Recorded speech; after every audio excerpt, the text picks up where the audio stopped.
सिर्फ खोज एक ही है कि मैं कौन हूँ, इस दुनिया में संसार में कहाँ से आया हूँ, मेरा वो असली घर कहाँ है, मेरा सच्चा मालिक कौन है। ये अनादि बातें उनके दिल में झंझोड़ने लगी। बार बार एक ही विचार आता है कि मैं कौन हूँ, ये मैं जानूँ। सच्चा मालिक, सभी की आत्माओं का मालिक ये कौन है, कहाँ है, कैसा है, ये सब बातें बार बार उनको झंझोड़ती रही। ये बात लेकर के कच्छ देश में खोज करने लगती है। लगे खोज करने बैठे हुए जारी, चर्चा को उत्पूछत वे प्रतिमा को ठहराए। बारात के पीछे गए थे, बारातियों से संपर्क हुआ, भोजन प्रसाद लेकर सबने विश्राम किया और फिर सुबह अगले सफर के लिए रवाना हुई। तो सब बारात को अपने काम के लिए जो आई थी, बारात अपने काम से चली गई, लेकिन देवचंद्र जी को एक ही काम था, आत्मा का सच्चा मालिक कैसे मिलेगा, कैसे उनको प्राप्त करूँ। इसके लिए जब अपने पिताजी के साथ कच्छ देश में गए थे तो वहाँ एक मंदिर के जो मठाधीश थे, महंत थे, उन्होंने सब वहाँ श्रोतागणों को बताते हुए कहा था, रीते ज्ञानात्मोक्ति, कि बिना आत्मीय ज्ञान के बिना जीव की मुक्ति नहीं हो सकती। आत्मीय ज्ञान या परमात्मा को जाने बिना जीव को अखंड मुक्ति प्राप्त नहीं होती, शाश्वत शांति नहीं प्राप्त होती। ये बात जान करके और उनकी लगन दृढ़ हो गई। उस लगन की पूर्ति के लिए कच्छ देश में पहुँचते हैं। बारात अपने काम से चले भी देवचंद्र जी मंदिर में जाकर के बैठते हैं। दिन सारा चला गया। दोपहर बाद शाम के वक्त मंदिर के जो महंत थे, पुजारी थे, देवचंद्र जी ने पूछा कि महंत जी, आपके इस स्थान में ज्ञान चर्चा कब होगी? ज्ञान चर्चा, किसकी ज्ञान चर्चा? कि परमात्मा के विषय को ज्ञान चर्चा नहीं होती। कि ज्ञान चर्चा या सत्संग का मतलब होता है परमात्मा को जानना। ज्ञान चर्चा या सत्संग करना का विषय है परमात्मा को जानना। यह परमात्मा साक्षात विराजमान है, ज्ञान चर्चा की कोई आवश्यकता ही नहीं है। देवचंद्र जी हैरान हुए कि जब यह साक्षात परमात्मा विराजमान है तो मुझे आज ही परमात्मा का दर्शन हो जाएगा, परमात्मा से मिलन हो जाएगा। देवचंद्र जी ने कहा कि उस परमात्मा का दर्शन मुझे भी करवा दो, कहाँ पर है? तो महंत जी ने जाकर के मंदिर के सामने खड़ा कर दिया और मूर्ति की तरफ हाथ इशारा करके कहने लगा कि ये देखो सामने साक्षात परमात्मा बैठे हैं। विचारने पर समय से बचाते। देवचंद्र जी अंतरात्मा की लगन से खोज कर रहे हैं, किसी के दिखावे के लिए नहीं, किसी से झगड़े के लिए नहीं, किसी से वाद विवाद के लिए नहीं, तर्क वितर्क के लिए नहीं। जब देवचंद्र जी ने महंत के मुख से ये बात सुनी कि देखो सामने साक्षात परमात्मा बैठे, देवचंद्र जी उनकी बुद्धि को समझ गया, उनके मते को जान लिया देवचंद्र जी ने, क्योंकि अंदर परमधाम की आत्मा विराजमान है। आत्मा की लगनशीलता, आत्मा का विवेक पहले से जागृत होता है। तो समझ गए कि इसको और ज़्यादा बात कहना उचित नहीं है, क्योंकि एक महंत होते हुए, मंदिर का मठाधीश होते हुए, एक पत्थर की मूर्ति को परमात्मा माने बैठा है। इसको चेतन का ज्ञान नहीं है। परमात्मा अखंड है, परमात्मा ज्ञानमय स्वरूप चेतन है, तो परमात्मा आनंद का सागर है। ये उस सच्चिदानंद का परम परमात्मा से अनभिज्ञ है, अनजान है। इससे ज़्यादा पूछना उचित नहीं है। किसी ने अपने मन में सोच लिया ये बातें किनके लिए सार्थक है सुंदर साथियों, जिन बातों को सुनकर के अपने जीवन में चित्तार्थ कर लेगा। किसी से तर्क वितर्क करने से लाभ नहीं होता। अपने पास जो भी ज्ञान विवेक होता है उसमें भी क्षति होती है तर्क वितर्क से, अपने आप में ठेस होती है। देवचंद्र समझ गए इसे तर्क करने की जरूरत नहीं। जेता जहाँ लो बोलिया तेता जहाँ लो गया चल, सब अपने अपने मुख से जाहिर करे मंजिल। इन्होंने अपनी अपनी मंजिल को जाहिर कर दिया। ये अभी निराकार साकार की पूजा कर दी है, इनको आगे का ज्ञान है। देवचंद्र जी महंत की बात सुनकर के आगे के लिए चले, क्योंकि जिससे भी पूछते थे देवचंद्र जी की बाल अवस्था थी।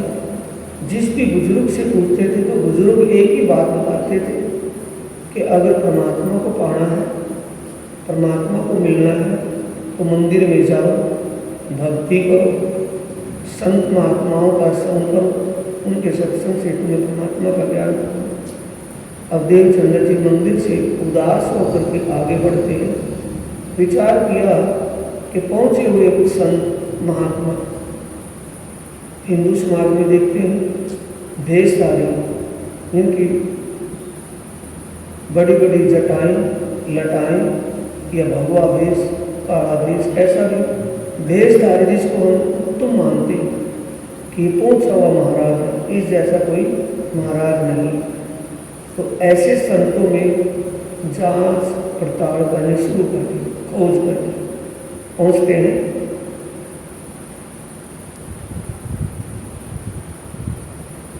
तहाँ मन माने नहीं रहना आवे मुझे, यानी उस महंत मठ आधीश महाराज की बात सुनकर के देवचंद्र जी मन से उदास हो गए कि मैं तो बालक हूँ, अरे कैसे पहुँचे हुए महाराज मंदिर के महंत, तो इनको भी परमात्मा के बारे में ज्ञान नहीं, तो अब क्या किया जाए।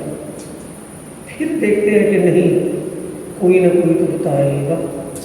ये दिल में लेकर के कोई दिन रहे दिन में फिर उठे खोज ऊपर, दोबारा उस दिन तो मंदिरों में भटकते रहे, बड़े बड़े मंदिरों में समझ रहे हैं कि भी वो मंदिर बड़ा मंदिर है, वो मंदिर मोटा मंदिर है।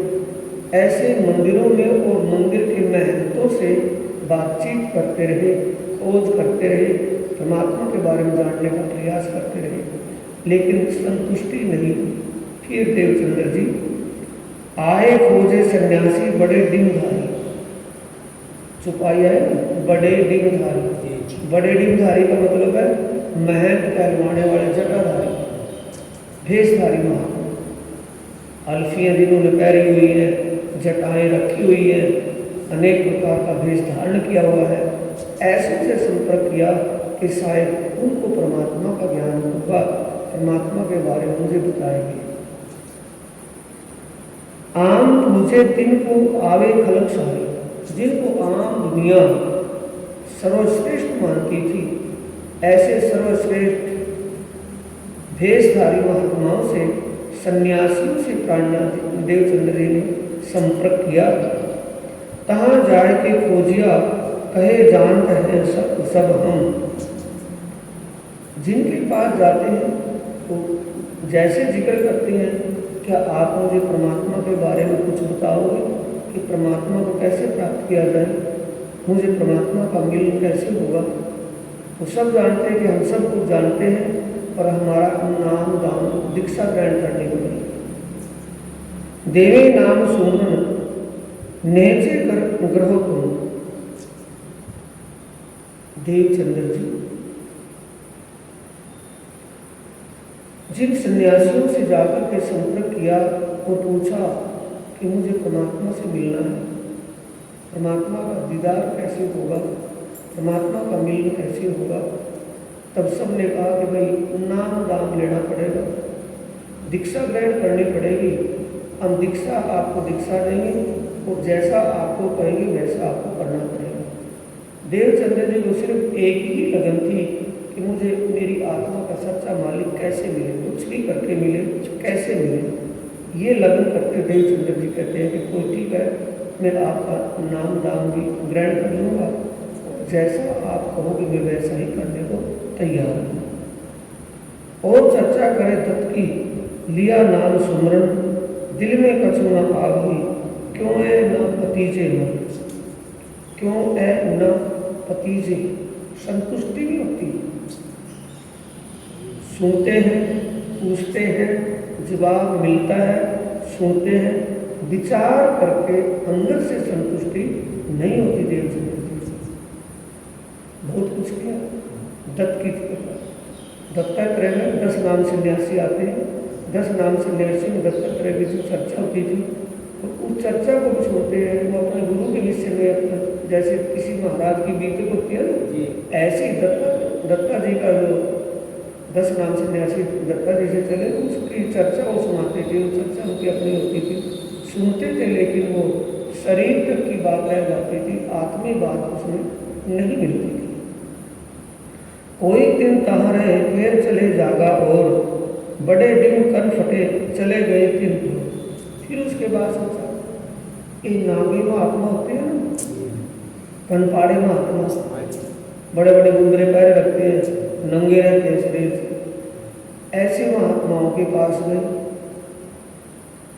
पहले मंदिरों में गए, समझ रहे हैं इसमें बातें हैं विशेष है। मंदिरों में गए, हम क्या सोचते हैं कि मंदिर में परमात्मा मिलेगा, लेकिन मंदिर में गाइडेंस देने वाला कौन होगा? मंदिर में गाइडेंस कैसे देगा, क्या देगा, क्या गाइड करेगा? बात तो वहाँ भी तसल्ली नहीं हुई। फिर देखते हैं कि बड़े बड़े जो सन्यासी, ये सारे महात्मा, उनको ज्ञान होगा, उनके पास भी संतुष्टि नहीं हुई। फिर देखा हिंदू समाज में सबसे बड़े पहले, अभी स्नान चल रहा है ना, सबसे पहले स्नान, गंगा स्नान होता तो कौन करते हैं? नांगे महात्मा। ये नांगे महात्माओं के पास पहुँचे कि सबसे बड़े उनको मानते हैं, उन्हीं को परमात्मा के ज्ञान होगा। वहाँ भी देवचंद्र जी की संतुष्टि नहीं हुई। ये राजगुरु कहावते बहुत चेले तिनको, कच्छ देश ताय मान ही जाय पहुँचे इन्हों। कच्छ देश के लोग सर्वश्रेष्ठ नांगे महात्माओं को मानते थे, कनफटे को। तो अब ये कहने का मतलब, दुनिया के लोग जिसको सर्वश्रेष्ठ मानते थे, उन सर्वश्रेष्ठ मंदिर के महल, पंडित, कितने सन्यासी, आगे राजगुरु कनफटे आदि, सबको अच्छी तरह समझा जाना, सबके बीच में जाकर ज्ञान चर्चा की थोड़े समय में ही, क्योंकि उनको लगन थी सिर्फ टाइम पास नहीं करना था। उनको लगन नहीं पाने के लिए मुझे परमात्मा का दीदार कैसे हो, परमात्मा से मिलन कैसे हो। कोई दिन तहाँ रहे शास्त्र साग न होए अंदर।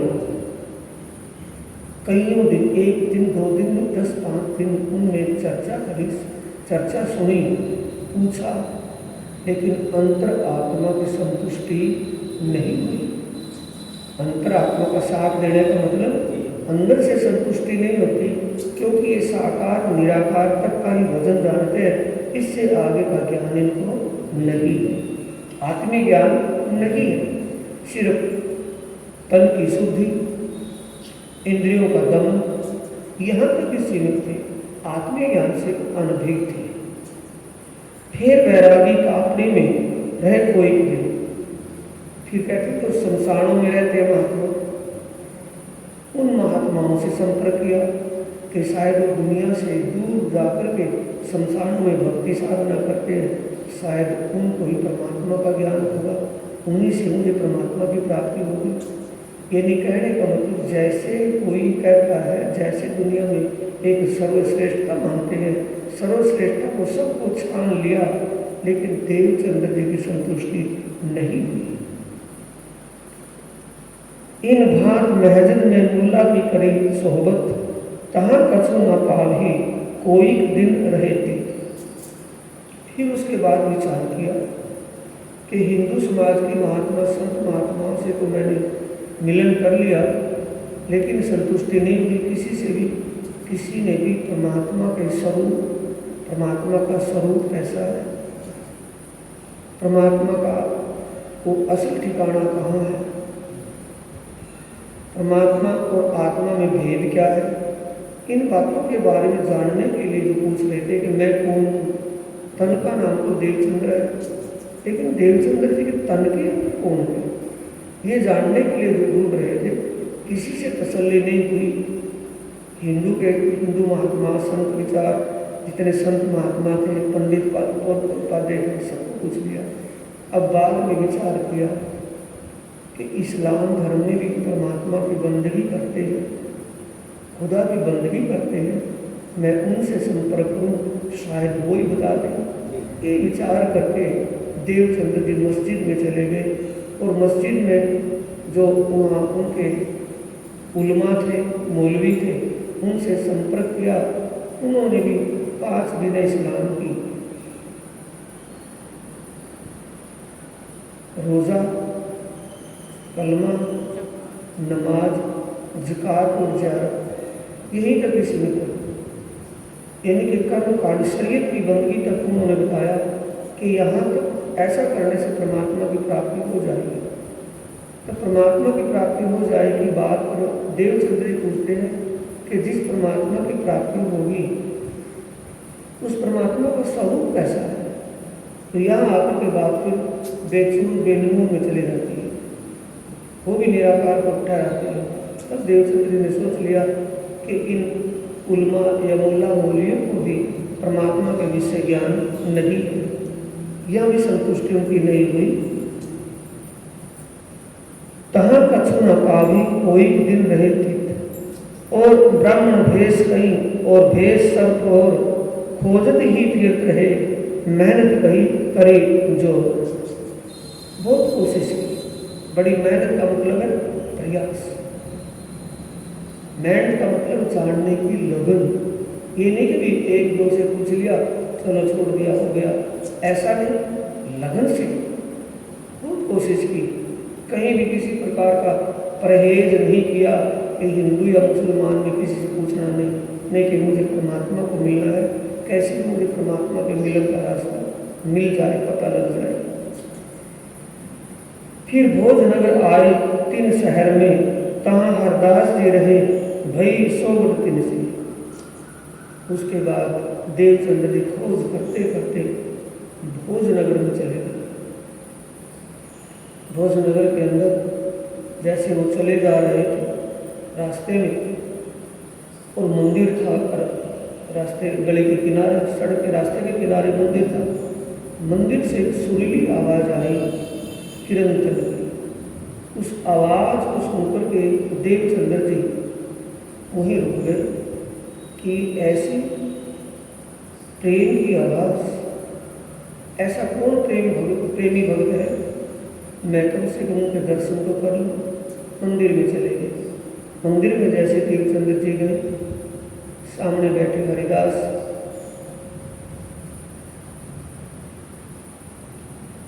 बांके बिहारी के उस रस आनंद में डूबे हुए कीर्तन बोल रहे थे, और श्रोतागण काफ़ी बैठे थे, सुन रहे थे। देवचंद्र जी चुपचाप जाकर के पहले वहाँ पर प्रणाम की, मंदिर में प्रणाम करके बैठ गए, सुनते रहे। जब सब कीर्तन पूरा हो गया और श्रोतागण सब अपने अपने घर चले गए, तब देवचंद्र जी और हरिदास जी का आपस में भेंट हुई। हरिदास जी ने पूछा कि भाई तुम कहाँ से आए हो, क्या नाम है, तेरे माता पिता का क्या नाम है, कहाँ के रहने वाले हो। देवचंद्र जी से पूछा।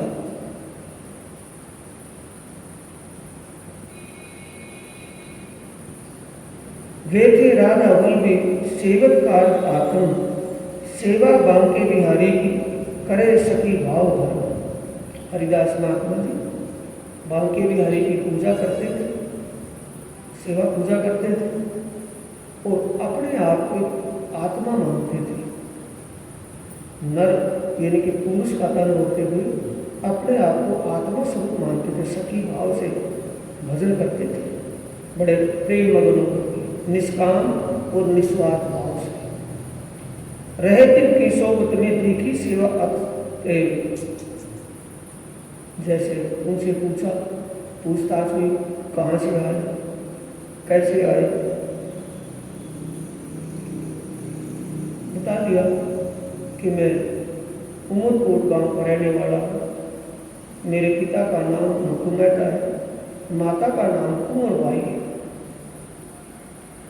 जब उन्होंने उमरकोट गांव का नाम लिया तो हरिदास समझ गए कि मेरे गांव का रहने वाला है, क्योंकि हरिदास महात्मा काफ़ी दिन पहले उस उमरकोट गांव को छोड़ करके भुज नगर में आ गए थे। और ये भी उसको पता चल गया कि मेरे पुरोहित, मैं उनका पुरोहित हूँ, मेरे वो जजमान हैं, मतु मेहता मेरे खास जजमान हैं, मैं उनका पुरोहित हूँ, कुल गुरु हूँ, और ये तो जान पहचान का बच्चा है, अगर इसको मैं ना रोकूँगा तो ये कहीं भटकता हुआ पता नहीं कहाँ का कहाँ चला जाएगा। तो हरिदास महात्मा ने देवचंद्र जी को अपना आश्रम, अपने मंदिर में रोक लिया, सेवा करने लगे। वो किस भाव से सेवा करने लगे, कैसे संतुष्टि हुई। देवचंद्र जी की पीछे कितने मंदिरों में गए, कितने पंडितों के ब्राह्मणों को मिले, कितने संत महात्मा सन्यासियों को मिले, लेकिन वहाँ संतुष्टि नहीं हुई, मन ही नहीं लगा। अब हरिदास महात्मा के पास आने के बाद कैसे तो मन को शांति मिली। देखी सेवा अत प्रेम, अत प्रेम का मतलब है निष्काम निस्वार्थ भाव की सेवा। ये नहीं कि 2 टाइम घंटे अगर ताल बजा दी, आरती कर दी, नहीं। मंदिर में गर्मी का समय है तो मंदिर को कई बार मंदिर को ठंडे पानी से धोते हैं। जो बांके बिहारी और बाल मुकुंद की 2 मूर्तियां थी मंदिर में, उन मूर्तियों के पास खड़े होकर पंखे से हवा झुलाते। यानी दिल में ये भाव है कि पत्थर में भगवान है, परमात्मा है। ये दिल में किसके था, हरिदास महात्मा। वो पत्थर समझ करके नहीं, उस पत्थर को साक्षात परमात्मा का स्वरूप मान करके सेवा करते थे। ये प्रेम भाव किसके अंदर था, हरिदास महात्मा जी ने। ऐसा भाव देख करके, ऐसा निष्काम निस्वार्थ भाव की भक्ति को देख करके देवचंद्र जी का मन अंदर से प्रभावित हुआ। जब रुत आवे गर्मी की तब सेवा तित माफक, ठंड करे हर भाग सो आगा सामने रुकता। जैसा समय होता था गर्मियों के समय, पानी छिड़कना, मंदिर को धोना, मूर्तियों को नहलवाना और पंखे से हवा करना, गर्मी के वस्त्र धारण करवाना, सर्दी में कोयलों की अंगीठी से तपत करना, गर्माहट देना, वस्त्र गर्म पहनाना, वैसे भाव से कौन सेवा करते हैं, हरिदास महात्मा अपने हाथों से करते हैं। ये नहीं कि महंत होने के नाते आप बैठे रहते हैं, सेवादारों से सेवा करवाते हैं, ऐसा नहीं। स्वयं अपने आप ही अपने हाथों से सेवा करते हैं, किसी की परवाह नहीं करते। और अपने आप को सखी भाव से मान करके कि मैं एक आत्मा हूँ, पुरुष का तन है लेकिन पुरुष के तन में मेरे अंदर आत्मा है। ये आत्मीय भाव से सेवा भक्ति करते थे। उस आत्मीय भाव से की हुई सेवा भक्ति से देवचंद्र जी के ऊपर प्रभाव पड़ा, यानी उनको संतुष्टि हुई कि यहाँ कुछ प्राप्त हो सकता है।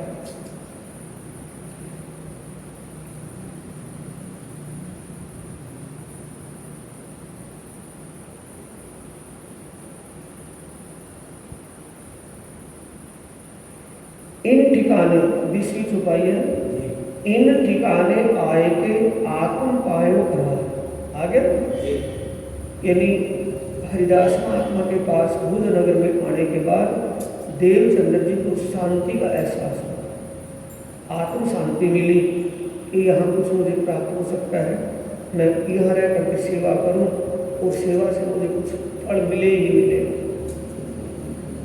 नीचे देखना, ए सांचोटी देख के करने लगे विचार। निष्काम और निस्वार्थ भाव की भक्ति को देख करके विचार किया देवचंद्र जी ने, इनकी मैं सेवा करूं, वस्त्र ग्रहूं इनसे। कि जो महन हरिदास जी जिस भाव से सेवा कर रहे हैं, मैं इनकी सेवा करूं। ठीक है, इनकी मैं सेवा करूं। किनकी?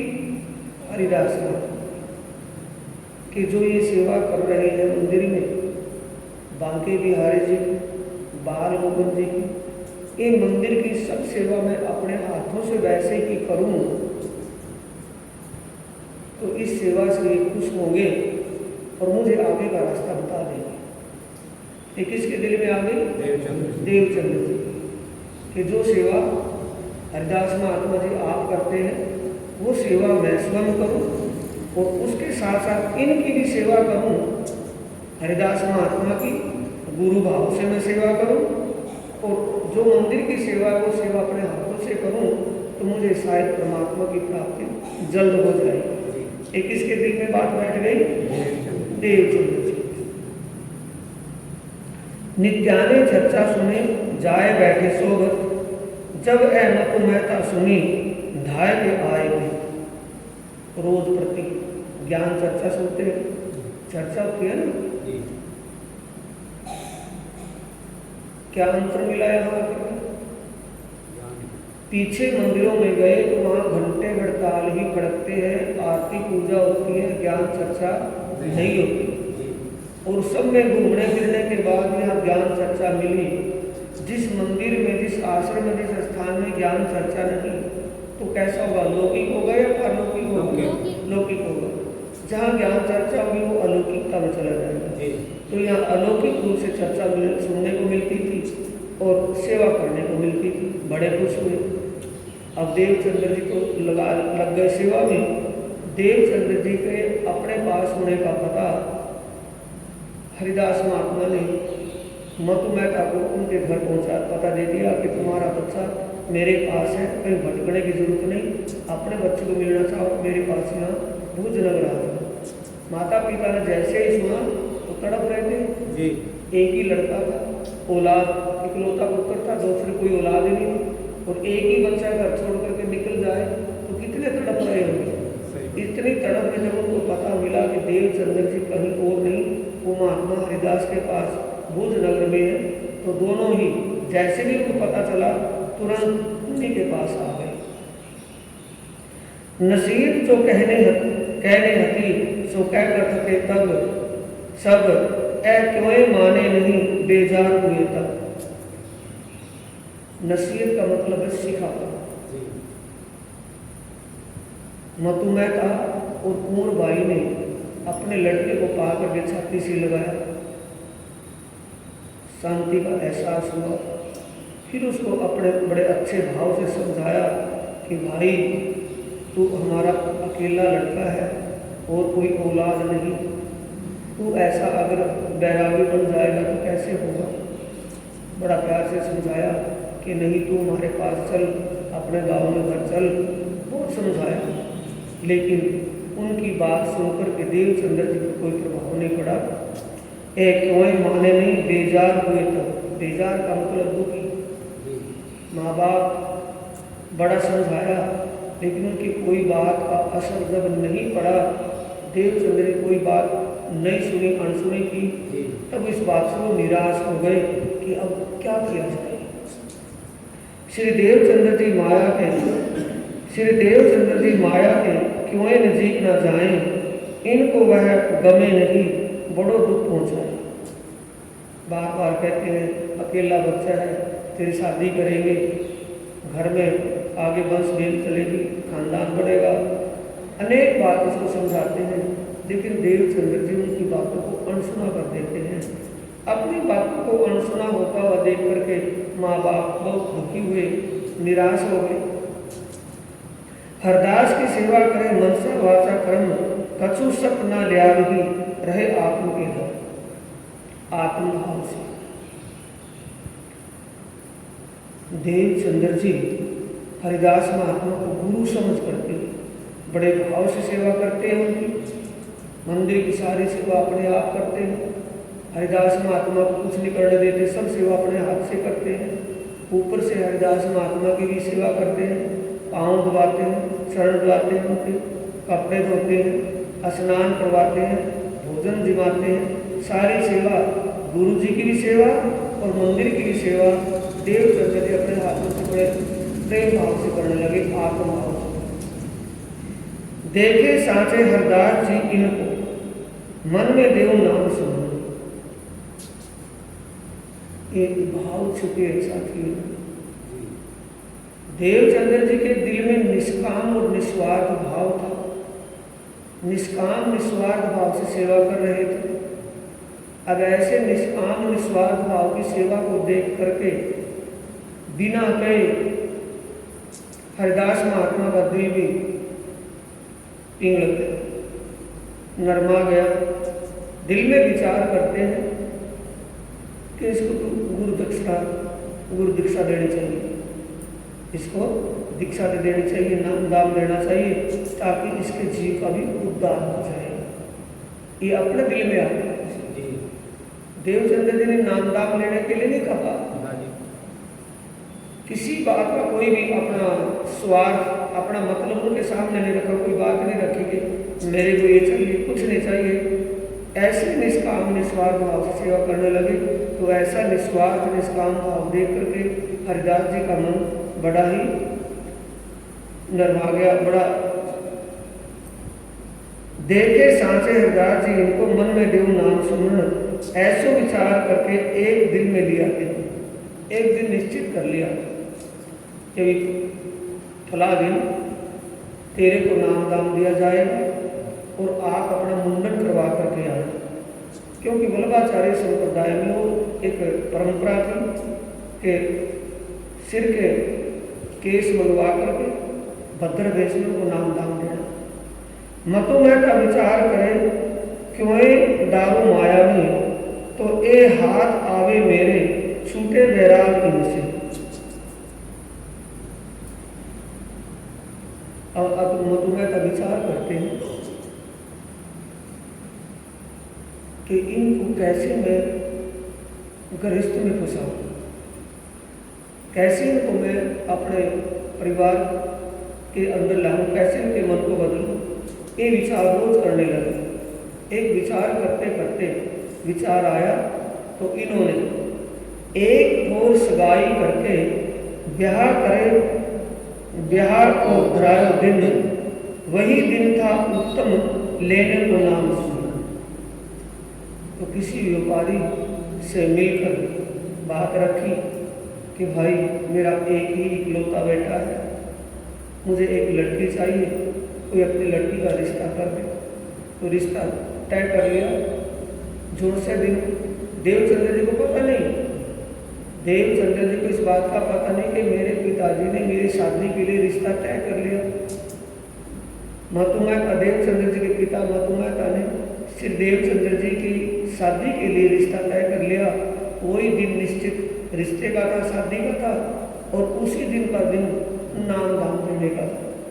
अब दोनों का सहयोग एक ही दिन में बढ़ गया।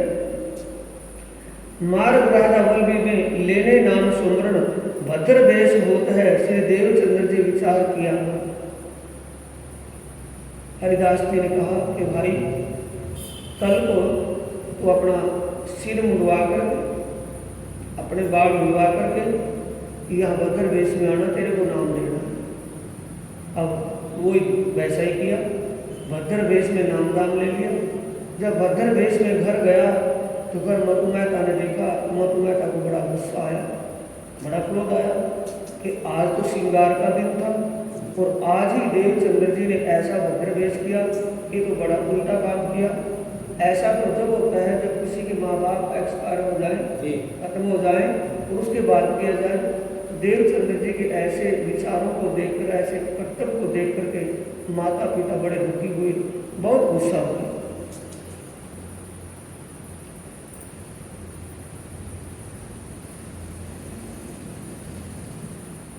हरदास जी ने पूछा तुमको नाम सुमरन देवे आज, भद्र भेष को आओ तो होए तुम्हारा काज।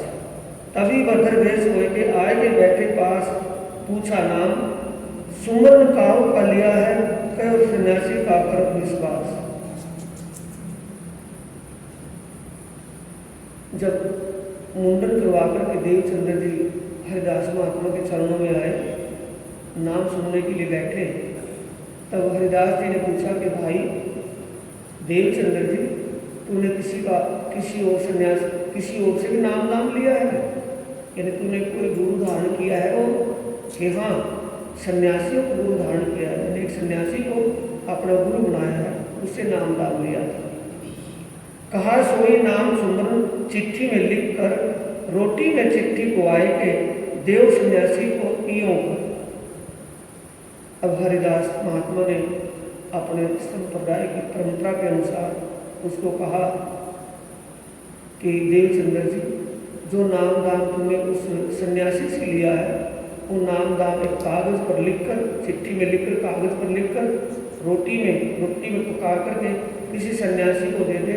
उस सन्यासियों का नाम सन्यासियों के पास वापस चला जाएगा, फिर मैं तुझे नाम दान दूंगा। विचार है, प्रसंग ऐसा देखना। तब श्री देवचंद्र जी ने कहा, इनसे कछु ना होए, जो नाम को जोरावर तो क्यों कर निश्चित हो। कि गुरु महाराज,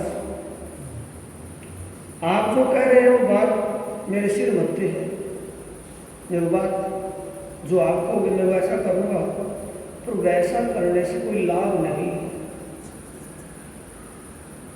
क्यों कि लाभ इसलिए नहीं है, अगर वो पहले वाला नाम आपके नाम से सत्य होगा, जोरावर का मतलब अगर सन्यासी का दिया नाम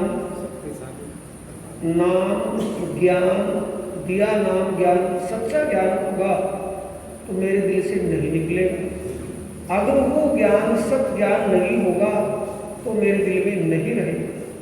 अगर आपका ज्ञान ऊंचा ज्ञान आत्मीय ज्ञान होगा, कल्याणकारी ज्ञान होगा तो मेरे दिल में समा जाएगा, वो नहीं रहेगा।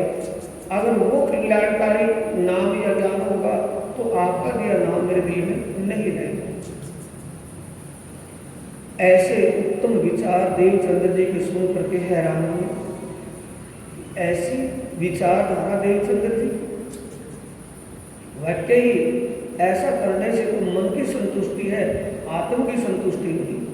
आत्म की संतुष्टि तो ज्ञान से ही होगी।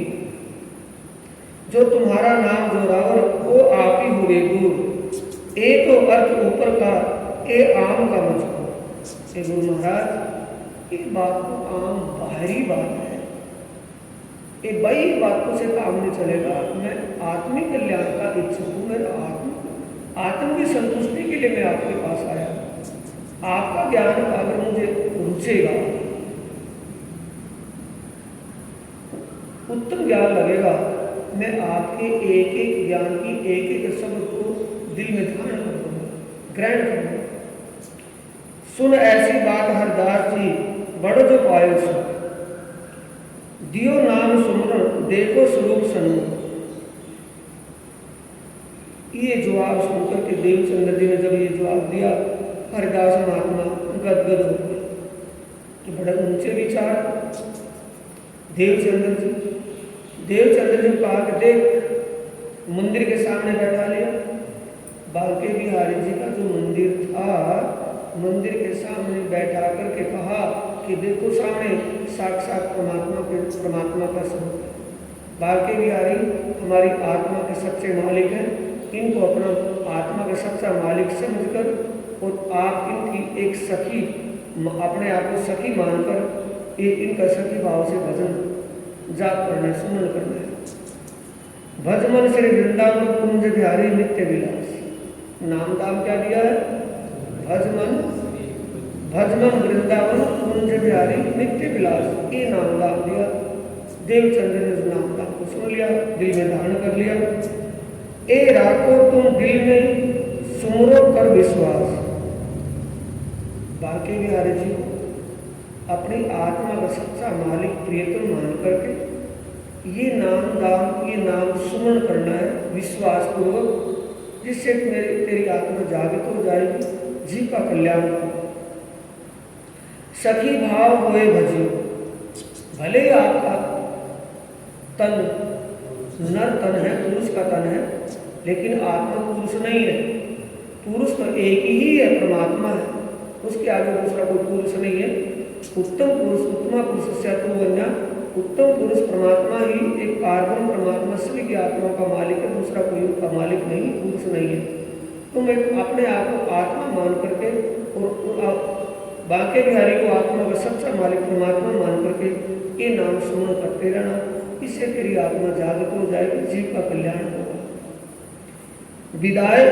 विदा दई तीन घर को देखा मतु मैं कहते हैं।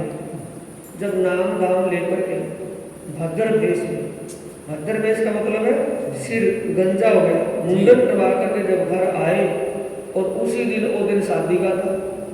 अब देवचंद्र जी को पता नहीं कि आज मेरी शादी होने वाली है। जैसे घर आए तो पिताजी बड़े क्रोधित हुए, गुस्सा हो गए कि ये क्या किया, भेष कैसा करके आसन्या आसन। भद्र वेश देख के करने लगे शोर, ए कैसो काम कियो, चाहिए श्रृंगार इष्ट हो।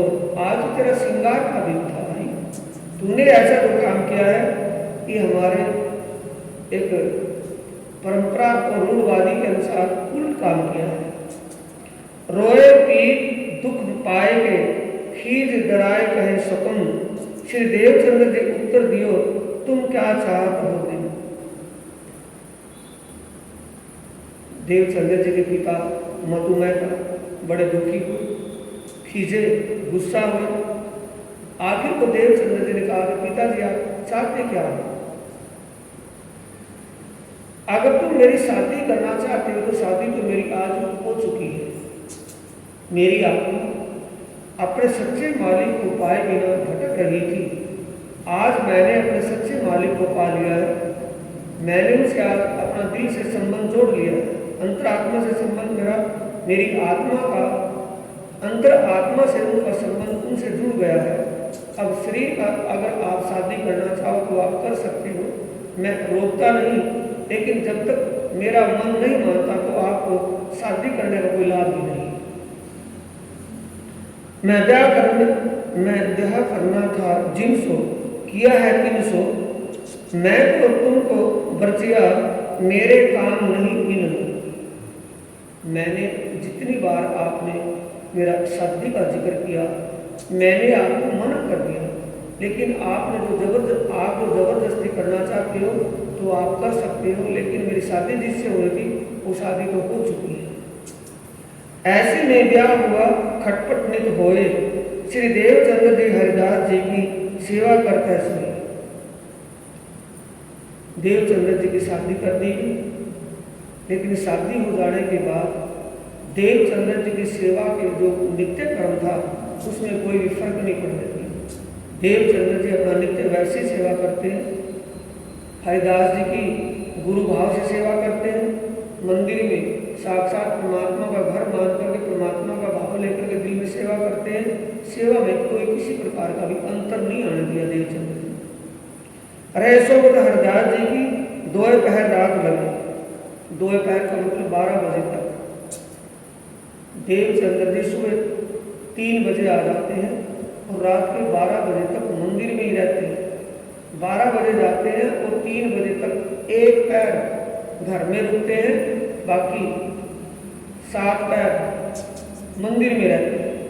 ये देवचंद्र जी का नित्य कर्म था, नित्य कर्म एक दिनचर्या थी। चर्चा और कीर्तन में गुजरान करते थे, कभी चर्चा सुनते हैं, कभी कीर्तन करते हैं, वाणी गायन करते हैं, कभी वाणी चर्चा सुनते हैं। रहे एक पहर घर अपने, पिछली रात रहे जब पोहर, रहे एक पहर घर अपने, पिछली रात रहे जब पोहर। 3 बजे, 3 से 6 एक पैर रात बाकी, एक पैर रात रहती है। तब रात को 12 बजे घर जाते हैं, 12 बजे से 3 बजे तक घर में रहते हैं। 3 बजे के बाद नहा धो करके स्नान करके फिर मंदिर में आ जाते हैं। तब हरदास जी के मंदिर प्रदक्षिणा देवे महल चो, मंदिर तो खुलता नहीं उस वक्त, लेकिन मंदिर खुलने से पहले मंदिर की परिक्रमा करते हैं देवचंद्र जी। और मंदिर था घर मंदिर, ऊपर रहना था देवचंद्र हरिदास महात्मा के बच्चों का रहना था, नीचे मंदिर था। और पूरे घर की जब परिक्रमा देते हैं तो मंदिर में परिक्रमा सबकी होती है, यानी हरिदास में मंदिर में भगवान की तो जो मंदिर है बांके बिहारी का, बाल मुकुंद जी का मंदिर में उनकी तो परिक्रमा होती ही होती थी, लेकिन उसके साथ परिक्रमा हरिदास महात्मा और उसके परिवार की भी होती थी। ये किसी ने देख लिया, हरिदास महात्मा जी।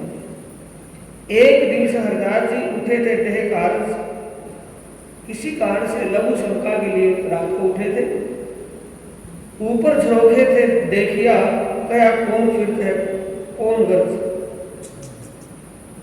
जैसे हरिदास महात्मा ने ऊपर से देखा कि ये कौन परिक्रमा लगा रहा है, क्या काम है परिक्रमा करने का, गर्ज का मतलब काम, किस काम किस बात के लिए परिक्रमा लगा रहा है, कौन है परिक्रमा लगा रहा है। तब देवचंद्र ने कहा कि मैं देवचंद्र, कि तू देवचंद्र जी इतने सुबह सुबह करके कैसे आया। रात पिछली पहर एक है, घर के पीछे फिरत ए कौन शख्स आयो कहा ए देख के फिर। तब हरिदास जी को किया कौन शख्स है, कौन शख्स हो तुम। तब श्री देवचंद्र जी उत्तर दिया, कहा एक आए हैं। हरिदास महात्मा ने ऊपर से आवाज लगाई कि कौन है ये परिक्रमा लगा रहा है, घूम रहा है मंदिर के घर के चारों तरफ। तब देवचंद्र ने कहा कि मैं देवचंद्र जी। स्वर पहचाना हरिदास जी, आए श्री देवचंद्र जी तुम कित। देवचंद्र जी से पूछा कि तुम कैसे आए इस वक्त सुबह सुबह। 12 बजे तो यहाँ से गए ही थे, 3 घंटे घर में रुके, और इतने जल्दी तुम कैसे आए। खोल द्वार घर में लिए तुम क्यों आए इस वक्त। देवचंद्र तू इतनी सुबह सुबह कैसे आया, क्यों आया, आने का क्या कारण। अभी तो तू गया था, 3 घंटे के बाद फिर वापस लौट आया, क्या कारण है। जवाब श्री देवचंद्र जी दिया, सुनिए आप वचन, रात खबर मोहे ना रही, मैं जाने हुआ दिन। देवचंद्र जी के हरिदास महात्मा ने कहा कि आप इतने सुबह सुबह क्यों आए, आने का क्या कारण है। तब देवचंद्र ने कहा कि हे गुरुजी, मुझे रात का पता नहीं चला कि कितनी रात चलेगी, कितनी बाकी है। मैं वैसे ही अंदाजे से आ गया, धोखे से आ गया। सेवा करे ना जनाबगी अपनी आत्म के कारण। वो तो कह करके अपना पीछा छुपाया, लेकिन सेवा फिर भी करता है, किसी को पता ना चले। मंदिर की सफाई, झाड़ू पोछा सब कुछ अपने आप करते हैं, किसी को दिखाने के लिए नहीं, अपने आत्म कल्याण के लिए, आत्म शांति के लिए, जीव के कल्याण के लिए, आत्म की जागृति के लिए। कौन करते हैं, देवचंद्र जी। उनको कितनी लगन है कि मुझे आत्मा का सच्चा मालिक कैसे मिले, कैसे मुझे उनका दीदार, कैसे मुझे ये पता चले मैं कौन हूँ। ये बातों में एक ही रट लगी है कि मुझे पता चल जाए, मुझे पहचान हो जाए। हरदास जी सुन के कही है माफक प्रवान, नित पर दिखना देगी और दिन की सेवा करे जा। एक दिन सरदार जी थे सेवा में होशियार, आगे श्री देवचंद्र जी बैठे थे खबरदार। एक दिन सेवा में बैठे थे मंदिर में, पास में देवचंद्र जी बैठे थे। इतने में एक शख्स मारा बिच्छू, एक शख्स को मारा बिच्छू ने जोर, तिनके आकार में चेतन कछु न रहा इसको। एक मुसलमान व्यक्ति, इस्लाम का एक व्यक्ति था मुसलमान, उसको बिच्छू ने काट लिया और बिच्छू के काटने से वो मूर्छित हालत में हो गया। मूर्छित हालत में चारपाई पर लौटा करके उसके परिवार वाले मंदिर में लेकर के आए हरिदास महात्मा के पास और प्रार्थना की हरिदास महात्मा के चरणों में कि ये एक हमारा ये व्यक्ति है, इसको बिच्छू ने काट लिया, आप इसकी जान बचाइए। हरिदास महात्मा अपना जो मंत्र जानते थे उस मंत्र के अनुसार मंत्र पढ़ा, इलम पढ़ा और मुच्छों पर हाथ फेरा। एक बार किया, 2 बार किया, उसका जहर उतर गया, ठीक हो गया। वो उसका शुक्रियादा बजाते हुए उसको अपने घर लौटा करके ले गए। तब हरिदास महात्मा कहते हैं देवचंद्र जी को कि देवचंद्र जी, ये ऐसा परोपकारी मंत्र है, इसको तुम सीख लो और ये लोगों का परोपकार होगा, भला होगा दुनिया वालों का, किसी का भी, तो ये आप इसको भी सीख लो। तब देवचंद्र जी कहते हैं एक एक पग पर सीखा पर मिल रही है सुंदर साथ जी। देवचंद्र जी कहते हैं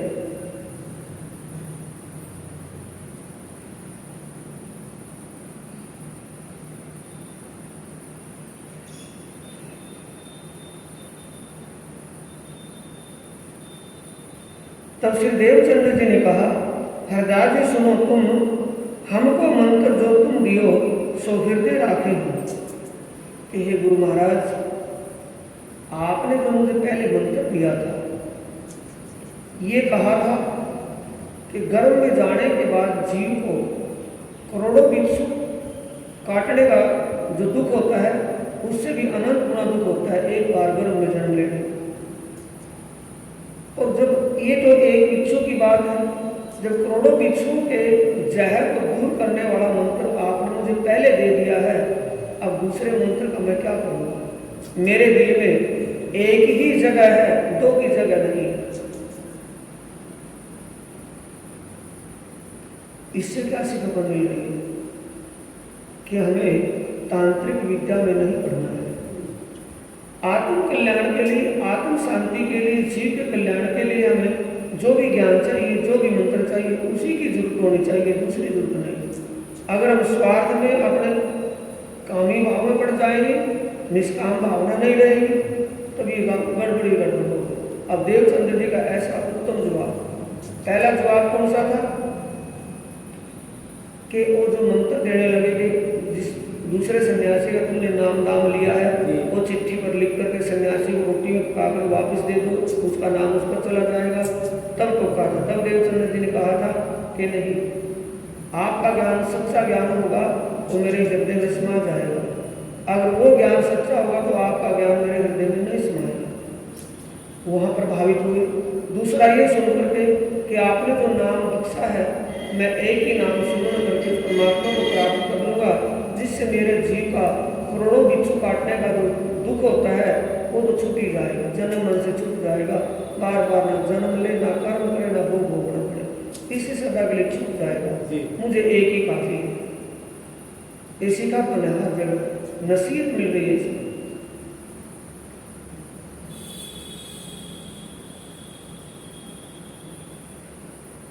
सो ए मंत्र कैसा है जो लाख बिच्छू का दुख, सो जन्म और मरण का छुड़ाए के देवे से, जन्म मरण से छुड़ा लेने वाला जो आपने मुझे एक नाम दिया है, मैं उसी नाम का स्मरण करूंगा, तांत्रिक विद्या में नहीं करूंगा।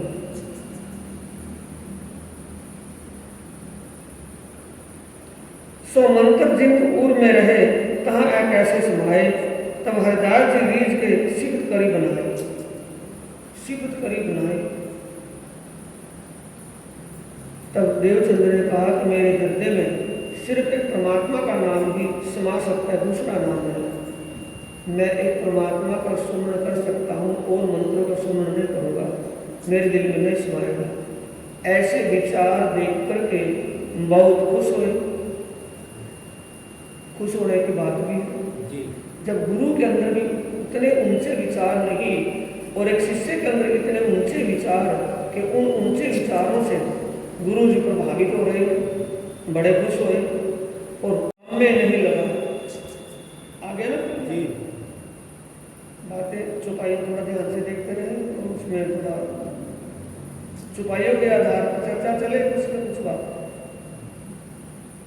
हे श्री देवचंद्र जी, ए बुद्ध हम में नहीं लगा। ये देवचंद्र जी तुम धन्य हो, तुम्हारे माता पिता धन्य हैं, जिस कोख से ऐसे बच्चे को जन्म मिला कि जिनके विचार उत्तम और श्रेष्ठ विचार है, जो एक इंसान नहीं, भगवान नहीं, एक ईश्वर सर्वेश्वर के विचार, ऐसे विचार, ऊंचे विचार। ऐसे विचार धन्य हो जो तुम कहते हो सो हम में नहीं विचार। जैसे विचार आपके हैं मेरे विचार ऐसे नहीं है, यानी जो आपकी विचारधारा है वैसी विचारधारा मेरी भी नहीं है। कौन कह रहे हैं? गुरु जी।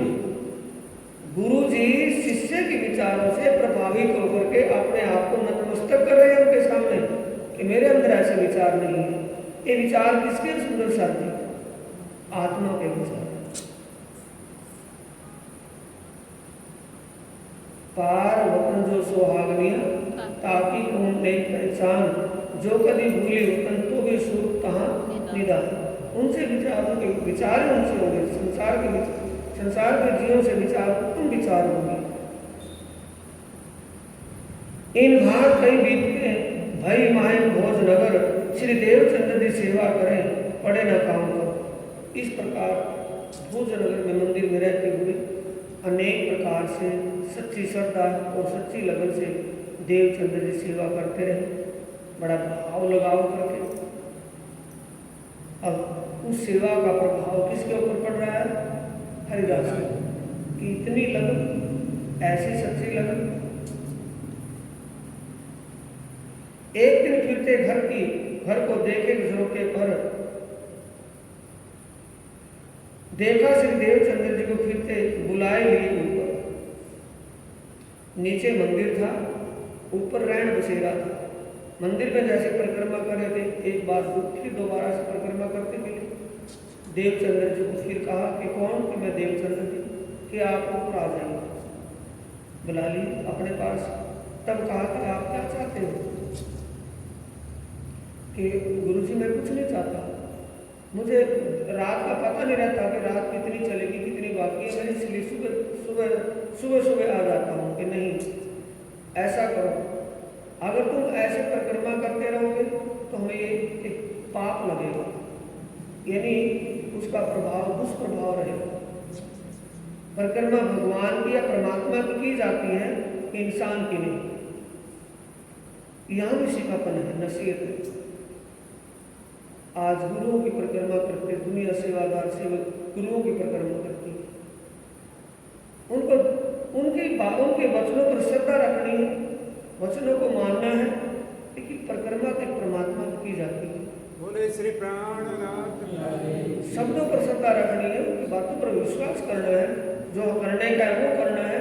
परिक्रमा करने से कोई लाभ नहीं। परिक्रमा करनी है तो आत्मा के सच्चे मालिक परमात्मा की करनी है, या जिस ज्ञान से परमात्मा की प्राप्ति उस ज्ञान की परिक्रमा करनी है। एक दिन फिरते घर को देखा झरोके पर, देखा श्री देवचंद्र जी को फिरते बुलाए लिए ऊपर। मैं जानिया तुम एक दिन भूल के रात को आए। अरदास महात्मा कह रहे हैं कि चलो कोई बात नहीं, एक दिन तो आपने कहा कि मैं भूल करके आ गया, आज कैसे आना? ए तो निज फिर तो हो, मैं सही न जाए। आप जो परिक्रमा करते हो उस परिक्रमा का जो फल देना है वो मेरे पास नहीं है, मैं कुछ नहीं दे सकता, मैं खाली हूं तेरे जैसा। परिक्रमा करो परमात्मा की, आपको मन चाहा सुख देगी। तुम मोसो कहा कह दो, क्या मांगो तो हो मुझसे, मोसो तुम कह दो वह मैं देऊं तुमसे। अगर आप कुछ आपकी इच्छा है मेरे से मांग, मैं वो मन चाहा दूंगा, लेकिन ये परिक्रमा मैं सहन नहीं करूंगा। ऐसा करना, मैं तुमको बाल मुकुंद की मूर्ति दूंगा। बाल मुकुंद की मूर्ति अपने घर में पधरा लेना, पूजा की जगह अपना एक श्रेष्ठ स्थान देकर के वहाँ सुन करके बाल मुकुंद की मूर्ति को पधरा लेना घर में, और उनकी पूजा करना, परिक्रमा करना घर में करना। ये विचार किसने कर लिया? हरिदास महात्मा जी, देवचंद्र जी को देने के लिए।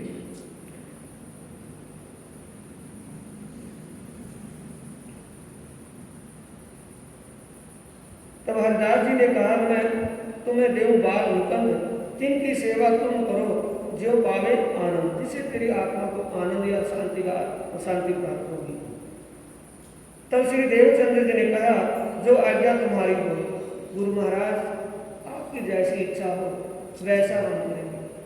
ये विचार किया शाम के वक्त कि कल अपने घर में भगवान की मूर्ति को धराने के लिए, बाल मुकुंद जी की मूर्ति को धराने के लिए जगह निश्चित करके आना, मंदिर की स्थापना साफ झाड़ू पोछा करके साफ करके आना और फिर अपने घर में पधराना। ये शाम के वक्त उठाना और सुबह रात के वक्त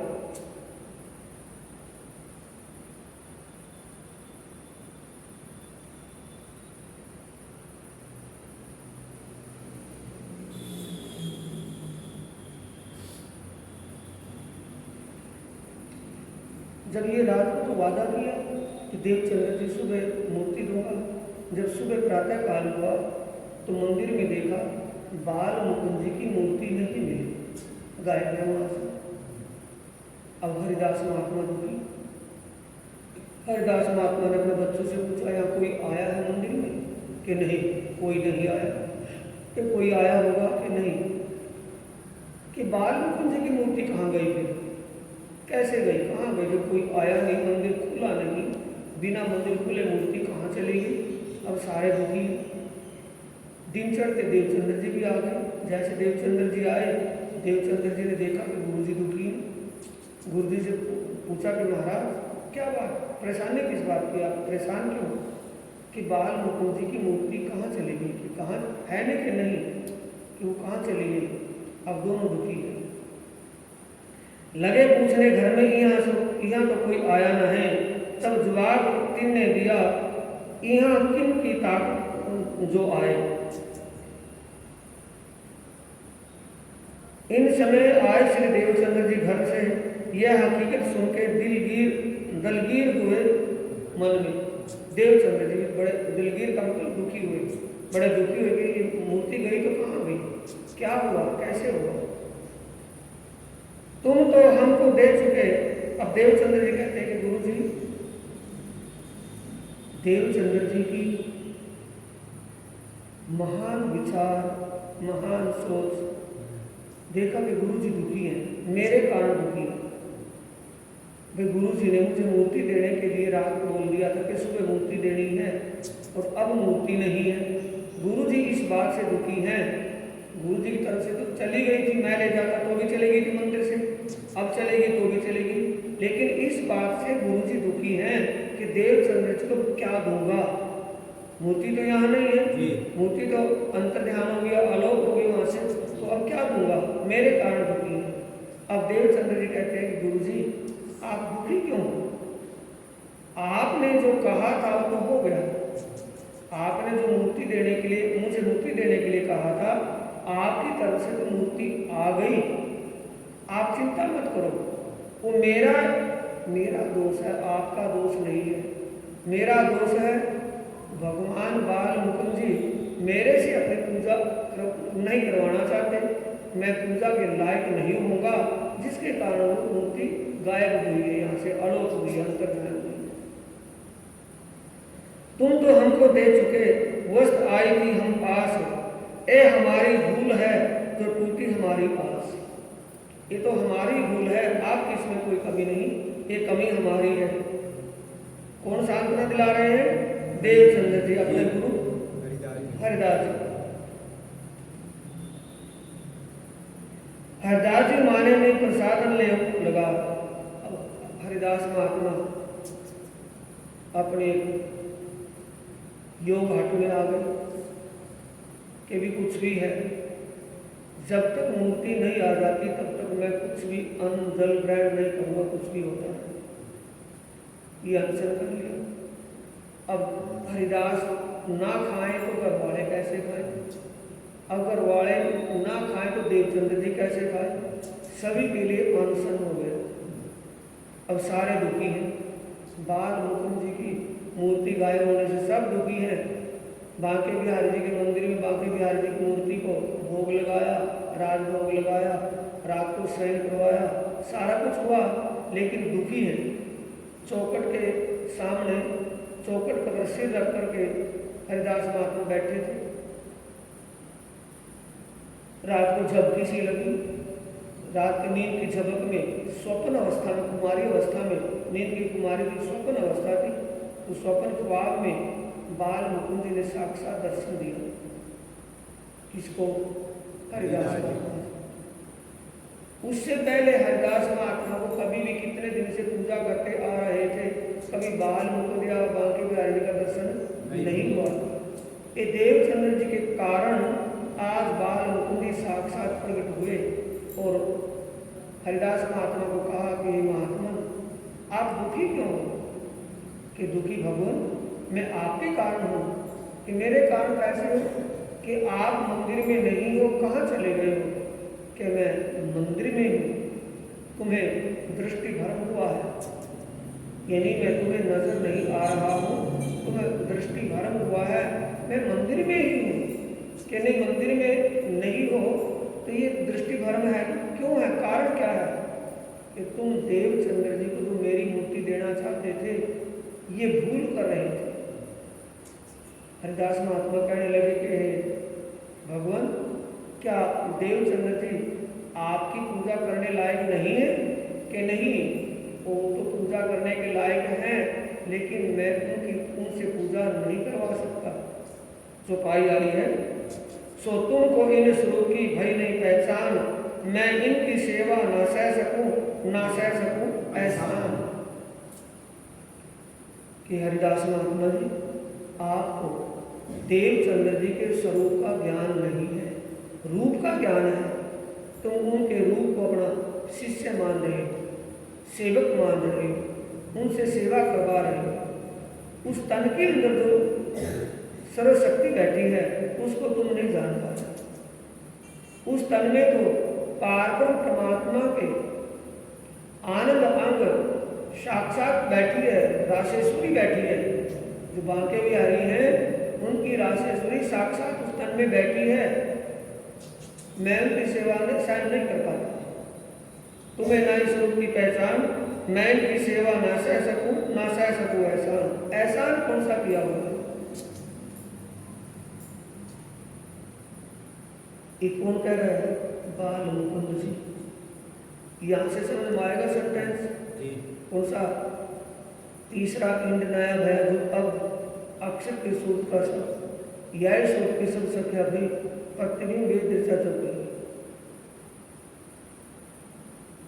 तीसरा इंड जो नया बना, इसमें बाल स्वरूप श्री कृष्ण में किसकी शक्ति प्रकट हुई? बाल मुकुंद जी। इससे पहला ब्रह्मांड जो अखंड किया था, ब्रज और रासलीला अखंड की थी, वो बाल मुकुंद नित्य वृंदावन में है, बाल मुकुंद नित्य ब्रज के अंदर है, और बांके बिहारी नित्य वृंदावन में दो ब्रज और रासलीला अखंड है। जो ब्रज की लीला है, बाल मुकुंद की लीला, वो बाल मुकुंद कह रहे हैं मैं इनकी सेवा ना सह सकूं एहसान। एहसान क्या था? पहली जो ब्रज की लीला हुई 11 साल 52 दिन, 11 साल 52 दिन की लीला में धोए भुजा सब जो श्याम आत्म अक्षर जोश धनी, जिन चाहा देखूं प्रेम स्नेह, सो सूरत धनी का ले आवेश, नंद घर की प्रवेश। धनी का आवेश यानी उस अनादि अक्षरातीत पारब्रह्म परमात्मा से राज्य की आवेश और जोश की शक्ति जिस कन्हैया के तन में विराजमान होकर 11 साल 52 दिन लीला करती रही, वो उस जीव को अखंड किया है। उस तन में उस जीव के ऊपर जो लीला चलती रही, उस जीव को अखंड किया है योग माया के ब्रह्मांड, जिसका नाम बाल मुकुंद हुआ। वो बाल मुकुंद कह रहे हैं कि इनकी बदौलत मेरे को अखंड मुक्ति मिली है, अखंड योग माया में स्थान मिला है, मैं इनसे सेवा कैसे करवा सकता हूँ? क्यों? श्यामा और राजी दोनों एक ही रूप है, मूल में एक है, लीला में दो है। मूल में एक है। जैसे सोने का बिस्कुट है, सोने के बिस्कुट को तुड़वा करके अगर सोने का आभूषण बनवाए, कानों का बनवाए, मत्थे का बनवाए, गले का बनवाए, नाक का बनवाए, सब में तो सोना ही है जी। सबके मूल में क्या है? सोना। तो सबका मूल क्या है? अक्षरातीत राज्य। इसलिए कह रहे हैं कि इनकी सेवा, इनका तो पहले मैं एहसान मानूं। उससे पहले कितनी बार भगवान विष्णु, जीव कौन होता है? भगवान विष्णु। जी। आत्म अक्षर जो धनी नाम वो आत्मा है। आत्मा, जीव और आत्मा। जिस जीव के ऊपर बैठ करके लीला की है, जी। जीव को अखंड किया है नित्य अखंड ब्रिज के अंदर, नित्य गोलोक धाम में। गोलोक धाम में, नित्य गोलोक धाम में किसको अखंड किया है? भगवान विष्णु के जीव को अखंड किया है। उसको अखंड किया है उसमें नित्य गोलोक धाम में। और नित्य गोलोक धाम वाले कह रहे हैं कि मेरे को अखंड कर दिया, जो बार बार मरण जेड़े में मैं आ रहा था। मेरे जीव को, विष्णु का जीव है तो विष्णु रूप जीव है, वो जीव सदा के लिए अखंड किया है। वो कह रहा है मेरे को पहले अखंड मुक्ति दिए, मैं इनका पहले एहसान मानूं, सेवा नहीं करवा सकते। आ गया समझ? जी। नहीं आया? आ गया ना? बाल मुकुंद कह रहे हैं कि मैं इनकी सेवा न सह सकूं, इनकी सेवा में सहन नहीं कर सकता। इनका तो पहले एहसान मानूं। किस बात का एहसान मानना? ये बाल मुकुंद है कौन? विष्णु, भगवान विष्णु। इसको अखंड मुक्ति कहाँ मिली है? योग माया के अंदर जीव। जी। आत्म अक्षर जोश धनी नाम, वो आत्मा की बात है।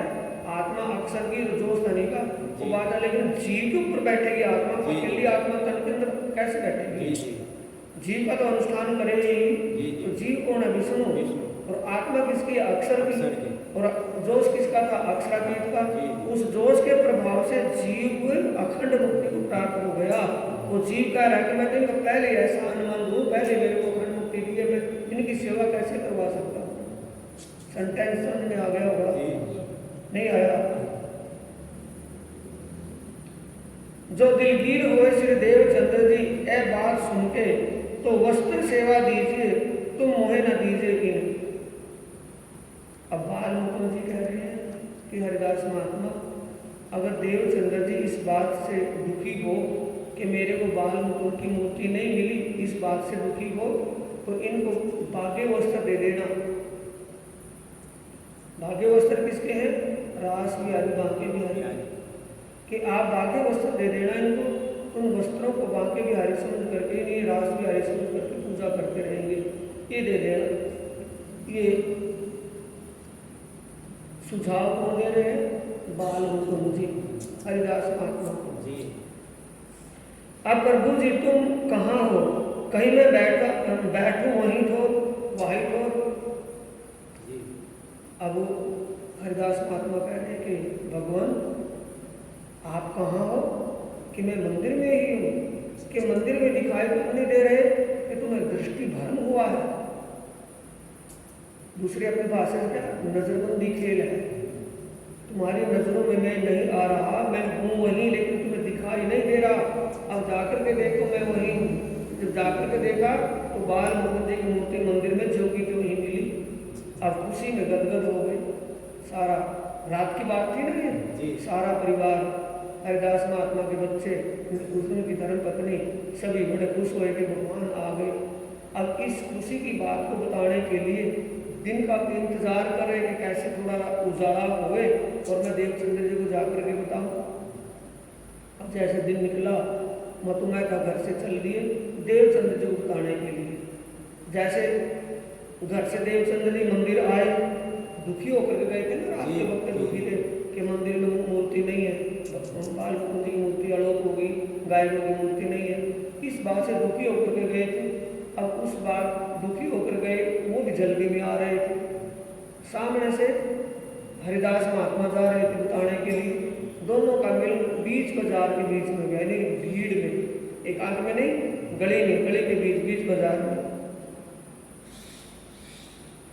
हरिदास जी घर से चले, देव खबर श्री देवचंद्र जी को, भई खुशाली दीदार की, मिले सामने बाजार में।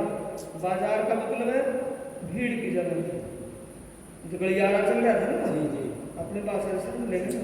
बाजार का मतलब नहीं कि दुकानों की दुकान लग रही थी, मेला लग रहा था बाजार, उसके बीच में गली में जा रहे थे। दुनिया आज आवा लगी थी, अकेले नहीं थे, दुनिया आज, रास्ता खूब चल रहा था। रास्ते बीच में जैसे देवचंद्र जी सामने से मिले तो हरिदास महात्मा उनके चरणों में जाकर के उठ गए।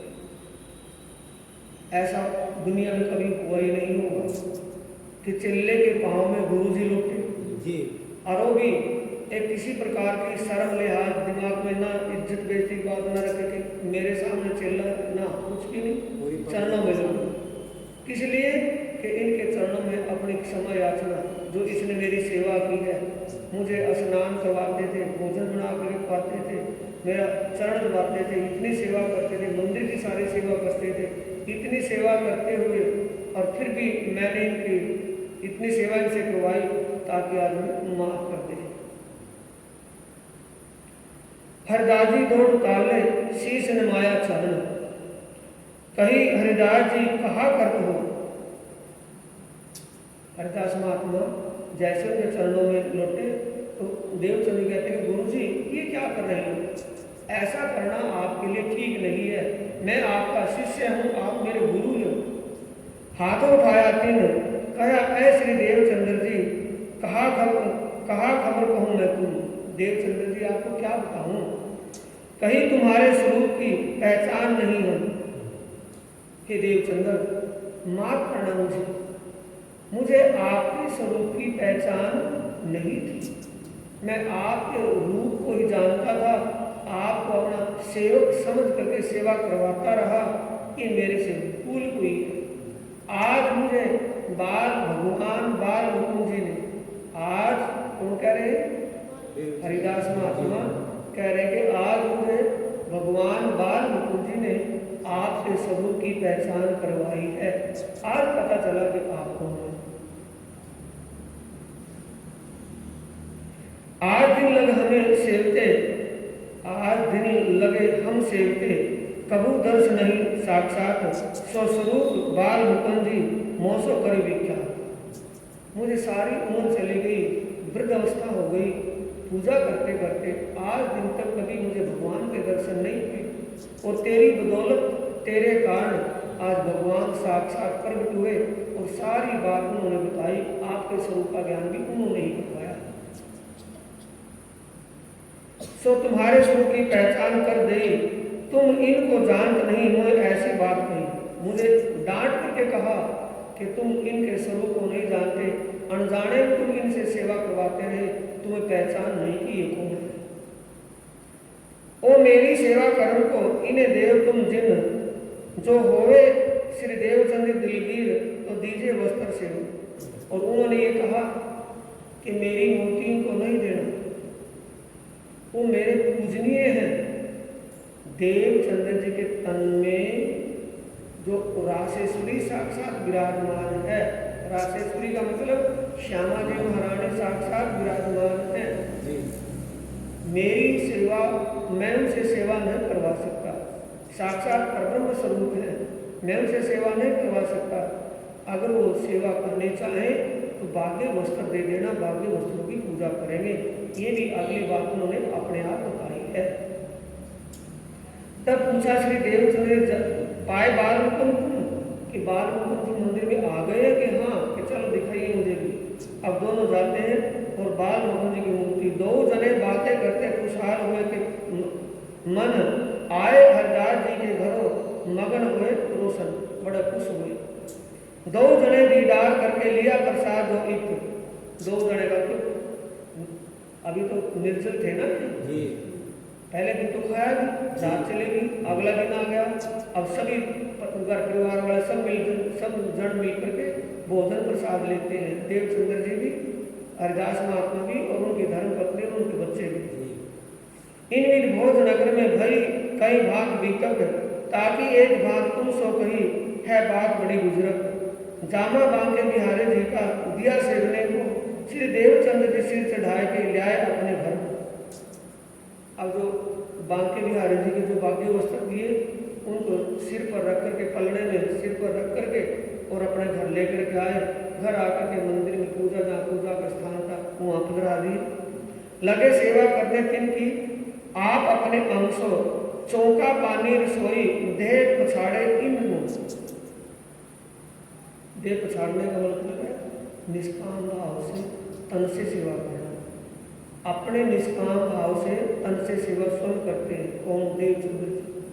कुएं से पानी भर करके लाते हैं, जहाँ रसोई बनाते पहले झाड़ू लगाते हैं, फिर पोछा लगाते हैं, फिर उसमें भोजन प्रसाद जो कुछ बनाना है भोग के लिए वो बनाते हैं अपने हाथ से, और भोग लगा करके उस भोग में से प्रसाद भर लेते हैं, बाकी सबको बांट देते हैं। ये रोज करते हैं देवचंद्र जी। ऐसा होते होते समय बीत गया।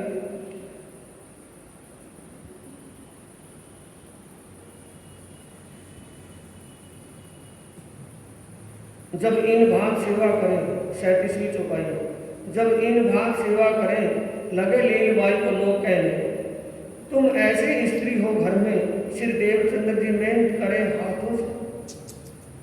ऐसे सेवा करते हुए जब लोगों ने, आसपास के जो पड़ोसियों ने देवचंद्र जी को देखा कि देवचंद्र जी अपने हाथों से सेवा करते हैं, कुएं से पानी भर करके लाते हैं, जल भर करके लाते हैं, घर में चूल्हा चौका करते हैं, रसोई बनाते हैं, तब लीलबाई को लोग कहने लगे कि तुम कैसी स्त्री हो कि देवचंद्र जी की धर्म पत्नी होते हुए तुम्हें इस बात की तो शर्म होनी चाहिए कि देवचंद्र जी स्वयं अपने आप सेवा करते हैं, तुम बैठी रहती हो। ऐसे तानने के जब शब्द सुने तब लीलबाई कहती है देवचंद्र जी को, तब इत लीलबाई ने करी आए के अर्ज, सब मोह को ताना मारत करूं सेवा अपनी गर्ज। अपनी गर्ज,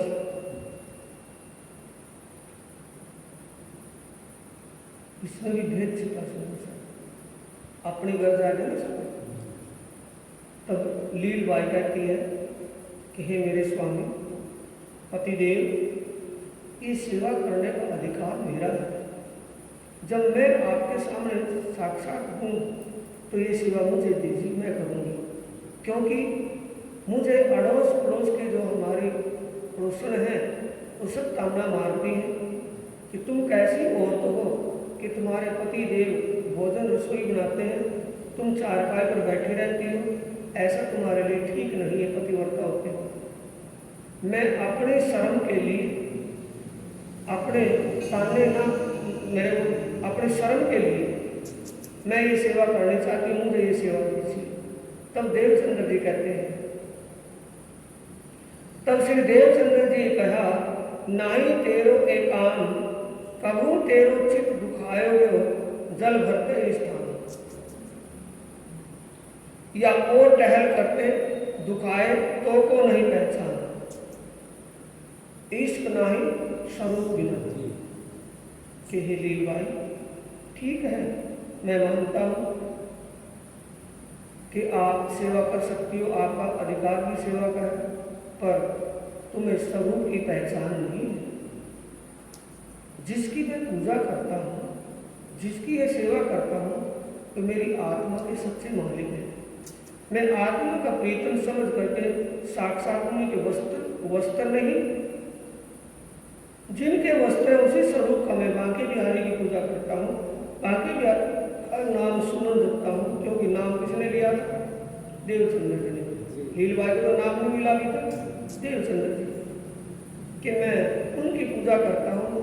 और अगर पूजा करते हो तेरे मन में कोई शंका होगी या किसी प्रकार से कानत, समझते हैं, तलकाई दिल में कुछ दुख हो गया, किसी प्रकार से दुखी मन से सेवा की, तो सेवा ना तेरी रहेगी ना मेरी रहेगी। इसलिए तुम ये सेवा रहन दो और टहल कुछ भी करो। तब सेवा धर्म कहाँ रहो ना होए मेरे समान सेवा तुम नहीं कर पाओगी। इसलिए सबसे पहले स्वरूप का ज्ञान होना जरूरी है। स्वरूप का ज्ञान हो जाएगा तभी सेवा बढ़ पाएगी, वैसे सेवा नहीं बढ़ेगी। करते रहे लेकिन वो सेवा स्वीकारी नहीं। देव नहीं किस वास्ते मैं करूं अपने अंग, है मेरो प्रेम स्वरूप सो ताने हुए हम। मेरी सेवा भंग हो जाएगी। तुम सेवा करने चाहती हो, मेरे माता पिता है, मेरे माता पिता तेरे धर्म के माता पिता है, उनकी सेवा करो, घर में सब सेवा करो, लेकिन ये मेरी आत्मा के सच्चे मालिक की बात है, उनकी सेवा अपने हाथ से करूँगा। तुम इस सेवा में दखले अंदाज ना करो। सेवा करने ना दई सब करे अपने हाथ, हमेशा चितवन करे रहे सेवा के साथ। चितवन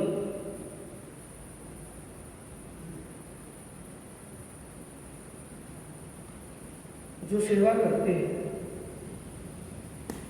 चितवन का मतलब क्या है समझ जी? जब वो सेवा करते हैं तो सेवा करते हुए देवचंद्र जी का भाव क्या है कि मेरी आत्मा का सच्चा मालिक परमात्मा साक्षात यहाँ विराजमान है, मैं उनके सामने ऐसा भोग बना करके रखूँ, ऐसे उनकी हवा करूँ, ऐसे उनके वस्त्र धारण करवाऊँ। ये भाव दिल में ऊंचा भाव किसके हैं? देवचंद्र जी की। उचितवन का मतलब है ऊंचे विचार से, ऊंचे लेवल से भाव लेकर के सेवा करते हैं देवचंद्र जी। अब देख लिया कि इनके बस की सेवा नहीं होगी तो आप अपने हाथों से करते हैं। इन भांत एक दिन हुआ ध्यान में दर्शन, जाने हम ब्रज में गए द्वार नन के रोशन। इस प्रकार सेवा करते हो जब भोग लगा कर ध्यान में बैठे, ध्यान देंगे भोग सामने मंदिर में रख दिया, साफा ढक करके रख दिया और भोग लगाया, और भोग लगा करके फिर ध्यान किया कि मैंने किसको भोग लगाया। ऐसा ध्यान में बैठे थे, ध्यान में बैठे, ध्यान का मतलब चितवनी, ध्यान में बैठे थे, ध्यान में सुरता अखंड ब्रज में लग गई।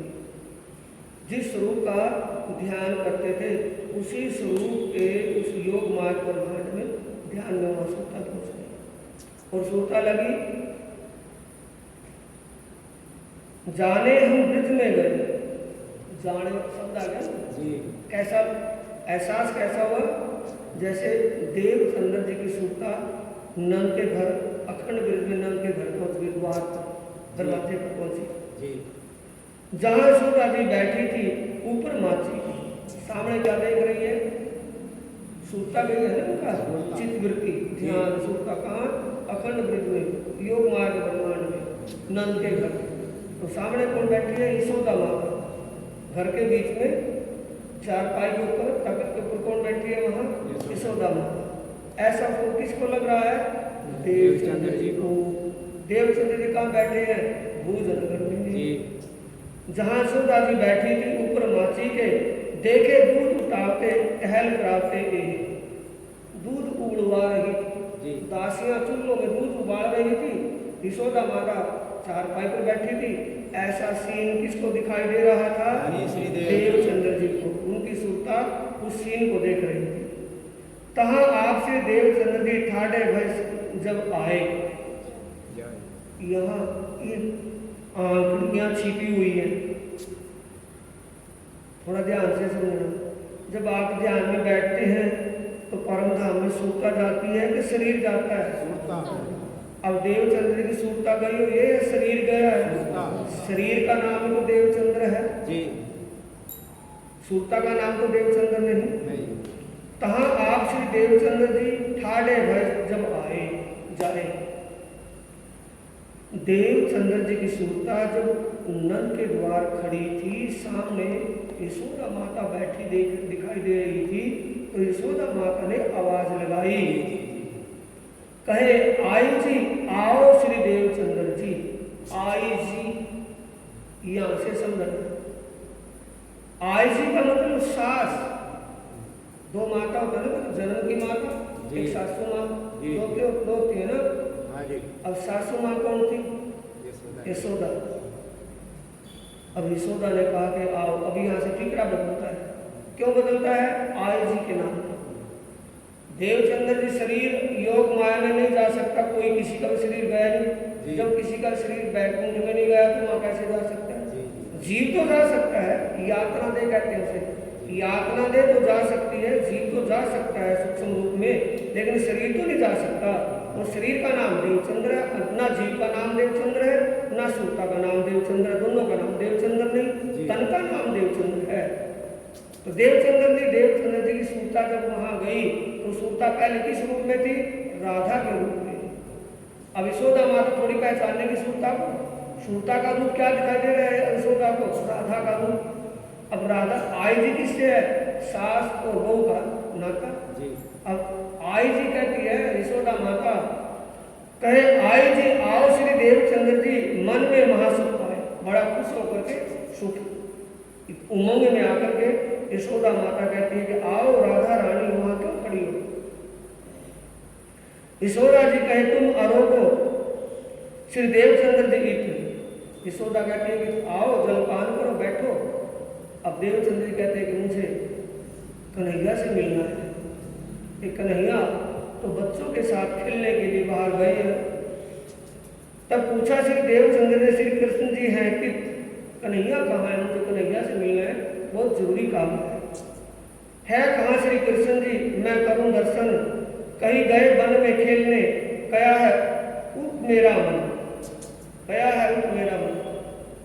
यशोदा माता जी ने कहा कि कन्हैया तो बच्चों के साथ वन में जंगल में खेलने के लिए गए हैं कि मुझे उन्हीं से विशेष काम है, मुझे उन्हीं से मिलना है, मैं उनको ही मिलूंगा, मैं चलता हूँ।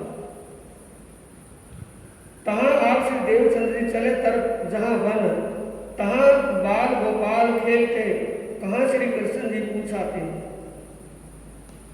बाल गोपाल खेल रहे थे, उनसे पूछा। अब सूता गुजारी है ना जी। देवचंद्र देवी सूता ने उनसे पूछा कि कन्हैया कहाँ है, कि कौन सा कृष्ण, कि नंदपुत्र कृष्ण, कि यहाँ नंदपुत्र कृष्ण तो अनेकों हैं, कि नंद यशोदा पुत्र के अनेक, नंद यशोदा पुत्र कृष्ण के यहाँ कि अगली टोली में जाकर के मिलेगा, आप वहाँ जाकर के मिले।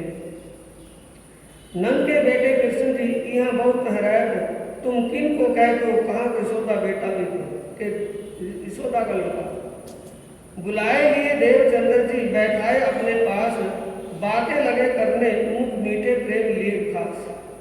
तब श्री कृष्ण जी ने देवचंद्र जी राधा के रूप में मिले, तब उनको अपने पास बैठा लिया और भोजन प्रसाद की बात चलने लगी।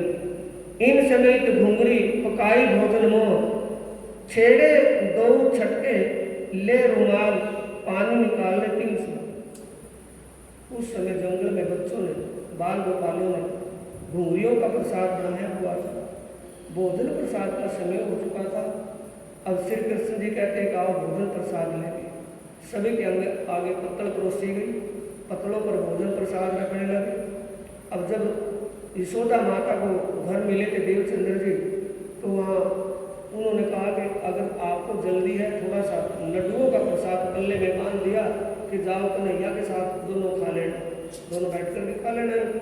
अब वो प्रसाद भी पल्ले में बंधा हुआ था देवचंद्र जी के, वो वहाँ रख दिया, उसके भी थोड़ा थोड़ा पीस प्रसाद भी सबको दे दिया। अब भोजन की बात आई, जीवने की बात। अब श्री कृष्ण जी कहते हैं देवचंद्र जी को कि भोजन प्रसाद को, देवचंद्र जी को सोच रहे उनकी सुरता को जी।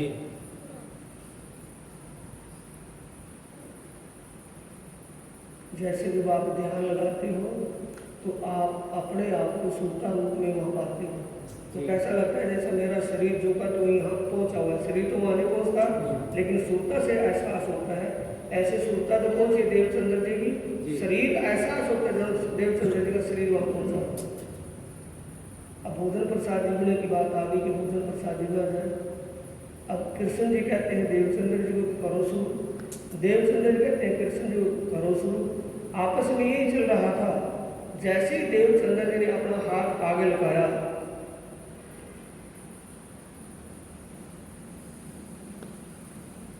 दिए उन लड़कों को इन्हें दोए भाग दो इन और सामा सबके हिस्से दोए दिए दोए। श्री देवचंद्र जी आप करोगे फिर ध्यान से चौके सुने। जब जीवने के लिए देवचंद्र ने हाथ आगे किया तो हाथ जमीन पर लगा। बैठे थे स्वाति मुद्रा में, स्वाति मुद्रा से ध्यान हट करके जब जमीन पर लगा तो देवचंद्र जी का ध्यान उछट गया। जब ध्यान उछटा तो देखा सामने पत्थर पर वो प्रसाद जो का तो रखा मिला। तब इनका विचार करके तहकीक किया मन में, हमारा खावन यही है चित बांधा इन स्वरूप से। किसका स्वरूप से? बांके बिहारी। नाम दाम किसका मिला? बांके बिहारी।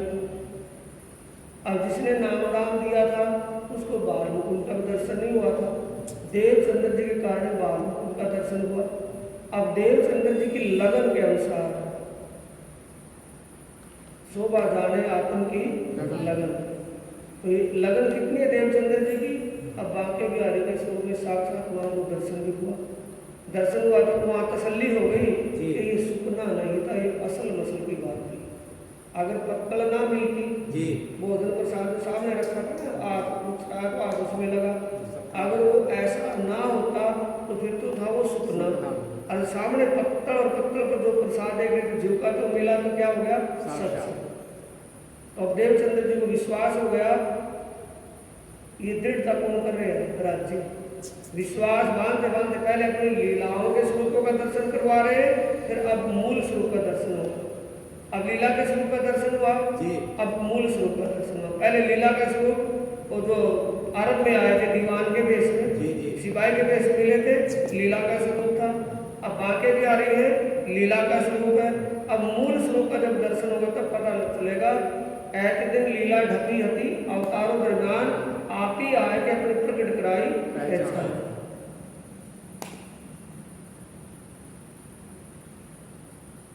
तब इनका विचार करके तय किया मन में, हमारा खावन यही है, चित बांधा इन शुरू से। किस शुरू से चित बन गया? बांके बिहारी से। और गावने लगे इनको दिल में कर विश्वास, दिल में ऐही उपजी ब्रज लीला की रही आस। एक ही आस है कि ब्रज में हम थे, रास में भी हम थे। ब्रज में हम थे, रास में हम थे, हमारी लीला। यानी देवचंद्र जी को पक्का हो गया कि मैं देवचंद्र नहीं हूँ, मैं राधा हूँ। ये हो गया ना। बालमुकुंद ने तसल्ली करवा दी राधा के रूप में। अब वहां पे तसल्ली यशोदा माता के दरबार में जाकर के और भी तसल्ली होगी कि राधा के रूप में। अब ये यहाँ तक खोजते खोजते यहाँ तक लीलाओं में खोज हुई। दिल में आई ब्रज लीला की रही आस है। कोई दिन इन भाग सो हुआ है गुजरान, इन भाग कई विद की कहाँ लो कहूँ पहचान। श्री महामती कहे ए साजी इत के कहे बयान, श्री देवचंद्र के स्वरूप की ने कहूँ पहचान। अब इससे आगे सुंदर साहब की नौतनपुरी की लीला चलेगी। 5वां प्रकरण होगा, 4 प्रकरण पूरे होंगे, 2 कल होंगे तो 2 आज होंगे, चौपाई दोहराएंगे। श्री महामती कहे के साथ जी, इत के कहे बयान, श्री देवचंद्र जी के स्वरूप की नेक कहूँ पहचान, नेक कहूँ पहचान।